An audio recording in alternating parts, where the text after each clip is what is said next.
2025 was not just a good year for video games, it was a statement year. This was the year sequels proved they could evolve without losing their soul. Indie studios stood shoulder to shoulder with AAA giants, and some long awaited titles finally reminded us why we fell in love with gaming in the first place.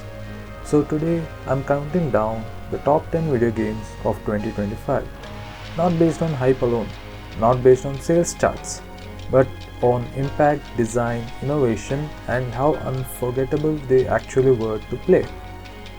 So buckle up, let's get into it. If you grew up with Digimon, this one probably surprised you. Time Stranger didn't just bring Digimon back, it brought it back right. Instead of chasing trends, it leaned into what Digimon does best: deep evolution trees, emotional storytelling, and a world that feels like it's constantly shifting under your feet. The time travel narrative wasn't just a gimmick. Your choices in different timelines affected Digimon forms, party relationships, and even which cities survived. Combat was tactical, fast, and flexible. And the Digimon designs, some of the best we've ever seen in years. It may not have been the flashiest game of 2025, but it was one of the most respectful to its fans. This remake had one impossible job: modernize a legend without breaking it. And somehow it pulled it off. The Trails in the Sky first chapter remake preserved the slow burn brilliance of the original without giving it a massive visual and mechanical overhaul. Characters felt more expressive, combat flowed better, and the world of Liberal finally looked the way fans always imagined it. What really stood out though was pacing.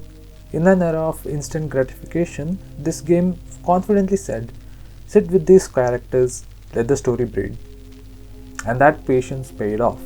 For JRPG fans, this wasn't nostalgia, it was validation. Kingdom Come Deliverance 2 doubled down on realism and somehow made it more fun. Combat remained brutal, grounded, and skill based. No magic, no power fantasy, just steel, timing, and survival. But where the sequel truly shined was player freedom. Every quest could be solved in multiple ways. Every decision echoed across the world.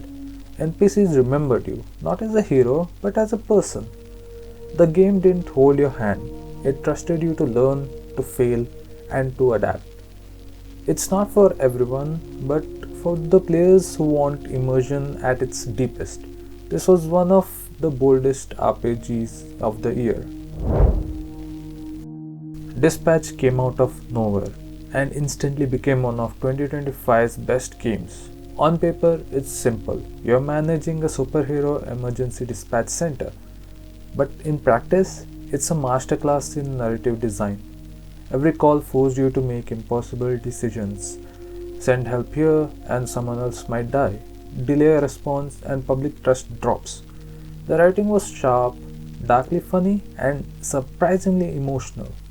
You aren't controlling heroes, you're dealing with consequences of heroism.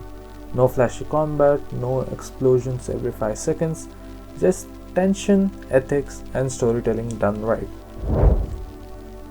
Love it or hate it, Death Stranding 2 is pure Kojima. This sequel refined everything from the original. Traversal felt smoother, world interaction was deeper, and multiplayer elements felt more meaningful, not just symbolic. But what really pushed it forward was its emotional clarity. Still weird, still philosophical, still unpredictable, but more focused. The story tackled connection, legacy, and humanity in a fractured world, and whether it fully made sense or not, it felt important. Death Stranding 2 didn't try to please everyone, it tried to say something, and that alone earned its place here. Yes, it finally happened. Silksong lived up to the impossible expectations.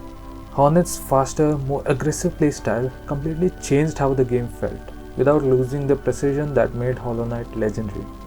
Boss fights were tougher, traversal was smoother, and the world larger, darker, and more dangerous. What stood out most was confidence. Silksong didn't over-explain itself, it trusted players to learn, explore, and master it. It wasn't just more Hollow Knight, it was evolution done with restraint. Donkey Kong Bonanza was pure joy. Nintendo took the classic Donkey Kong energy and injected it with modern creativity.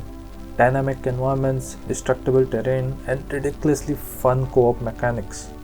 This game didn't try to be deep or serious, it tried to be fun, and it succeeded effortlessly. Every level felt like a playground, every mechanic encouraged experimentation, and the music, instant classic. Sometimes greatness isn't about complexity, it's about execution. Split Fiction was one of the most creative games of the year. Two writers, one sci-fi, one fantasy, trapped inside their own stories, forced to work together. Each level flipped genres, mechanics, and tone. One moment you're solving fantasy puzzles, the next you're in a cyberpunk chase. The co-op design was brilliant. Both players always mattered, no dead weight, no filler, but what elevated it was heart. This wasn't just a gimmick, it was a story about creativity, compromise, and collaboration. A rare game that was just as fun to watch as it was to play. Expedition 33 was art. A world where an entity known as the Paintress paints an ever-decreasing number on a rock formation known as the monolith, and all humans with an age equal to or above the number disappear. A journey against time, fate, and inevitability. Turn-based combat was cinematic, reactive, and stylish. Every attack felt impactful, every enemy felt symbolic. The art direction alone made this game unforgettable, but the writing is what sealed it. This was a story about mortality, purpose, and rebellion against the impossible. By the end, it wasn't just a game, it was an experience that stayed with you. Before we get to number 1, a few games that just missed the list.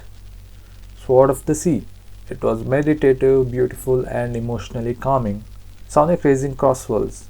It's the arcade chaos done right. Look Outside. One of the most unsettling indie horror games of the year. All incredible, all worth playing, but only one game takes the crown for me. Hades 2 didn't just meet expectations, it redefined them. Melinoe was a phenomenal protagonist, complex, determined, and emotionally grounded. Combat was faster, deeper, and more flexible than the original. Magic systems added layers to the strategy, and the boss fights, some of the best roguelike designs ever. But like the first game, it was the writing that elevated everything. Every run mattered, every failure felt intentional, every character felt alive. Hades 2 proved something important. A sequel can be bigger, smarter, and more ambitious without losing its soul. And that's why it's the best video game of 2025 for me. And that's my list. If you agree, great. If you don't, that's even better. Drop your top game of 2025 in the comments and let's argue respectfully like gamers always do. If you enjoyed this list, hit like, subscribe, and I'll see you in the next one.